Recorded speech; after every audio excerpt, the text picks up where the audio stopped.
बुद्ध अपने प्रवचनों में उनके शिष्यों को बहुत सी कथाएं सुनाते थे। यह कथा भी उन्हीं में से एक है। कभी किसी काल में किसी नगर में राम और श्याम नामक दो धनी व्यापारी रहते थे। वे दोनों ही अपने धन और वैभव का बड़ा प्रदर्शन करते थे।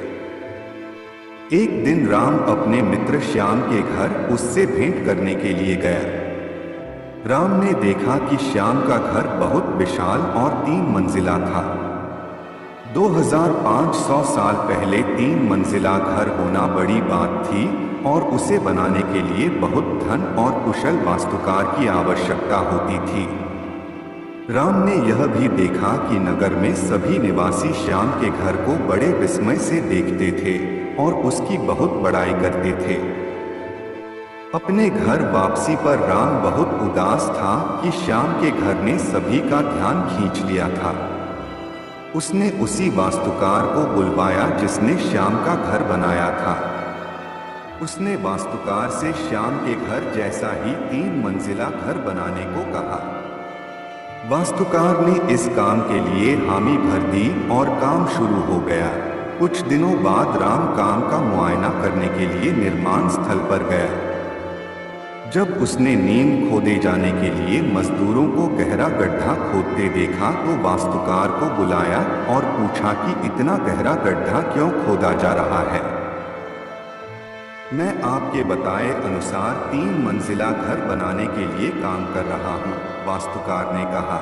सबसे पहले मैं मजबूत नींव बनाऊंगा, फिर क्रमशः पहली मंजिल, दूसरी मंजिल और तीसरी मंजिल बनाऊंगा।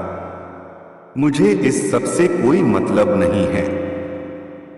राम ने कहा, तुम सीधे ही तीसरी मंजिल बनाओ और उतनी ही ऊंची बनाओ जितनी ऊंची तुमने श्याम के लिए बनाई थी। नींव की और बाकी मंजिलों की परवाह मत करो। ऐसा तो नहीं हो सकता, वास्तुकार ने कहा।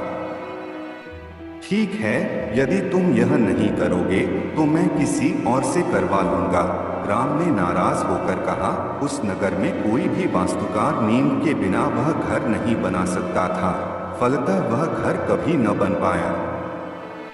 अतः किसी भी बड़े कार्य को संपन्न करने के लिए उसकी नींव सबसे मजबूत बनानी चाहिए एवं काम को योजनाबद्ध तरीके से किया जाना चाहिए, तभी वो संपन्न हो सकता है। दोस्तों, अगर आपको कहानी अच्छी लगी हो तो कृपया मेरे चैनल को लाइक और सब्सक्राइब करें। ऐसी और भी कहानियों के लिए thanks for watching my video.